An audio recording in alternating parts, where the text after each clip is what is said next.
Hello students, welcome. आज के video में मैं आपको कुछ एक इंपॉर्टेंट चीज़ के बारे में डिस्कशन करना चाहता हूँ। It is about exemplar. बहुत सारे बच्चों के डाउट्स आते हैं, सर एग्जाम्पलर कौन सी लें, एग्जाम्पलर को फॉलो करें या ना करें, क्या इंपॉर्टेंस है, राइट। तो मेन दिक्कत वही आती है। ओके, तो जल्दी से मैं बता देता हूँ एग्जाम्पलर को क्या करना है। देखो, सबसे पहले ये 9th 10th 11th 12th के लिए भी है, एक्चुअली ये 8 से भी है, 7 से भी है, बहुत लोअर ग्रेड से एग्जाम्पलर्स आपके अवेलेबल हैं। तो चलिए शुरू करते हैं जल्दी से। मेरा नाम अजिंक्य है और आज के वीडियो में एग्जाम्पलर के बारे में बात करेंगे। तो सबसे पहला, एग्जाम्पलर क्या है ना, ये सबसे बढ़िया डाउट है, एग्जाम्पलर क्या चीज है। ओके, तो try to understand students. Exemplar जो है वो एक्चुअली एक क्वेश्चन बैंक है। एग्जाम्पलर क्या है? एक क्वेश्चन बैंक है। और ये किसने प्रोवाइड की है? एनसीईआरटी ने प्रोवाइड की है। तो आपका जो टेक्स्ट बुक है एनसीईआरटी का, वैसे ही उसी पब्लिकेशन ने, उसी गवर्नमेंट बॉडी ने क्या किया है, क्वेश्चन बैंक्स को भी प्रोवाइड करा के आपको दिया है। तो what is exemplar? Basically it is QB. QB मतलब क्वेश्चन बैंक। और ये कौन से सब्जेक्ट के लिए अवेलेबल होती है? ये सभी सब्जेक्ट्स के लिए नहीं होती। Exemplar is not for every subject, सिर्फ दो सब्जेक्ट्स के लिए होती है। एक होता है साइंस, एक होता है मैथ्स। बस दो ही सब्जेक्ट्स के लिए होता है स्टूडेंट्स, ये सभी सब्जेक्ट्स के लिए बिल्कुल नहीं है। It is only for science, it is only for maths. तो आई थिंक ये दो पॉइंट्स क्लियर हो गए। What is exemplar? It's a question bank. और कौन से सब्जेक्ट्स के लिए होती है? एक साइंस के लिए, एक मैथ्स के लिए। और क्या ये पीडीएफ फ्रीली अवेलेबल है ऑनलाइन? यस, बिल्कुल ये अवेलेबल है, फ्रीली ऑनलाइन अवेलेबल है। आपको अगर बाय करना है तो बाय भी कर सकते हैं बुक हार्ड कॉपी में, लेकिन आपको पीडीएफ फ्रीली मिल जाएगी ऑनलाइन। उनके वेबसाइट पे खुद ने अवेलेबल करा के दिया है एनसीईआरटी ने। बात करते हैं अभी ओरिजिनल एनसीईआरटी कौन सी है, क्योंकि अगर आप अमेजॉन पे डालोगे ना तो हर पब्लिकेशन अपना एग्जाम्पलर बेच रहा है, तो आप समझ में नहीं आता कि ओरिजिनल कौन सा है। Okay, so let me tell you how you have to identify. ये जो बुक दिख रही है आपके सामने, ये 10th की एग्जाम्पलर है। This is the original exemplar. ये एनसीईआरटी की एग्जाम्पलर है, ठीक है। ये एनसीईआरटी की है। ये 10th की हो गई और ये 9th के। ये 9th के बुक्स हैं एग्जाम्पलर के, एक साइंस का, एक मैथ्स का। सेम थिंग यहाँ पर भी, ये 10th का साइंस का और मैथ्स का बुक है। अभी इसमें और प्राइवेट पब्लिकेशन में क्या फर्क है? Okay, so for that what will do is, मैं आपको एग्जाम्पलर हो दिखता कैसे वो बता देता हूं। तो ये है क्लास 10th का एग्जाम्पलर का बुक, ठीक है। ये कौन से क्लास का है? This is from class 10th science, chapter number 1। Chapter number 1 exemplar का पीडीएफ का पेज है ये। अभी यहां पे देखो क्या लिखा है, मल्टीपल चॉइस क्वेश्चन, करेक्ट। इसमें एमसीक्यूज होते हैं। ओके, उसके बाद इसके अंदर आपको शॉर्ट क्वेश्चंस भी मिल जाएंगे, है ना।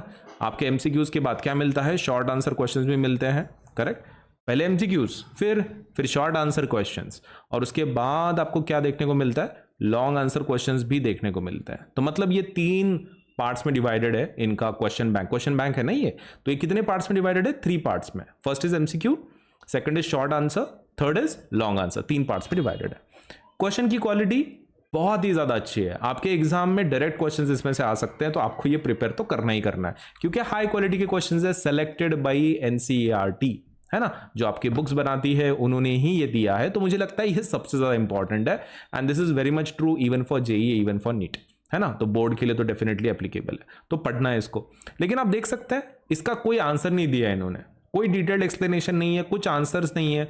तो प्रॉब्लम क्या है? ये एग्जाम्पलर का जो एनसीईआरटी की है, दे ओनली हैव क्वेश्चंस। उनका बुक का प्रॉब्लम क्या है? There are only questions, solutions नहीं है, देयर आर नो आंसर्स, ठीक है। Only questions, no solutions, no answer. कुछ आंसर नहीं दिया है आपको, सिर्फ क्वेश्चन दिया है। देखो, क्वेश्चन नंबर 1 है, कुछ दिया क्या आंसर उन्होंने? नहीं। क्वेश्चन नंबर 2, कुछ आंसर दिया क्या? नहीं। तो दैट मीन्स सिर्फ क्वेश्चन दिया है एग्जाम्पलर में। मतलब ये जो बुक अगर आपने मार्केट से बाय की, तो इसमें क्या मिलेगा आपको? सिर्फ ओनली क्वेश्चंस, ओनली क्वेश्चंस। जो एनसीईआरटी की किताब है वो सिर्फ क्वेश्चंस मिलेंगे। अब ये देखो, ये अरिहंत पब्लिकेशन के एग्जाम्पलर है। अब क्वेश्चन ये है कि इनके एग्जाम्पलर अलग है क्या, मतलब एज कंपेयर टू जो एनसीईआरटी की है? नहीं। अरिहंत पब्लिकेशन ने क्या किया है कि मान लो ये जो क्वेश्चंस है ना, ये इसके आंसर नहीं दिए वाले एग्जाम्पलर में, ओरिजिनल एनसीईआरटी के, अरिहंत ने क्या किया है, उसके आंसर लिख के खुद की बुक लाई है। मतलब ये बुक में आपके क्वेश्चंस तो है, जो आपके एनसीईआरटी में है ना वो एग्जाम्पलर में, वो क्वेश्चंस तो है, लेकिन इसके साथ वो क्या दे रहे? सॉल्यूशंस भी दे रहे। It is not just problem, solution भी दे रहे, मतलब इसके अंदर आंसर भी है। I hope you are understanding. NCERT की जो एग्जाम्पलर है उसमें क्या है, ओनली क्वेश्चंस, और इनके एग्जाम्पलर में क्या है, क्वेश्चंस प्लस सॉल्यूशन, ये दोनों चीजें हैं। ठीक है, तो कौन से पब्लिकेशन है ऐसे, फिर तो ऐसे बहुत सारे पब्लिकेशन है मार्केट में जिन्होंने एग्जाम्पलर की बुक्स लाए वाले। अरिहंत ने खुद की बुक लाई है आंसर डाल के, है ना। और कोई है, अरिहंत के क्लास 9 के भी है, 10th के भी है, as you can see in the photo. उसके बाद ओसवाल पब्लिकेशन है, as you can see, exemplar के उनके प्रॉब्लम सोल्यूशंस है। उसके बाद ओसवाल का 9th का भी है ना। ये 10th के बुक्स हैं, as you can C 10th लिखा है यहाँ पे, सही है, 10th लिखा है। तो 10th का साइंस का और मैथ्स का बुक है। फिर 9th का भी साइंस और मैथ्स का बुक है, एग्जाम्पलर के सॉल्यूशंस, प्रॉब्लम प्लस सॉल्यूशन।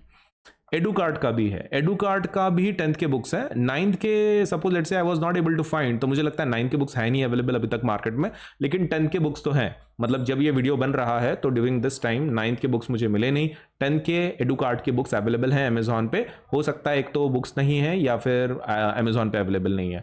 तो कितने पब्लिकेशंस मैंने आपको बताया जिनके सॉल्यूशंस के साथ अवेलेबल है, 3। फर्स्ट इज एडुकार्ट, राइट, नहीं, फर्स्ट इज अरिहंत जो बोला मैंने आपको, एग्जाम्पलर प्लस सॉल्यूशन।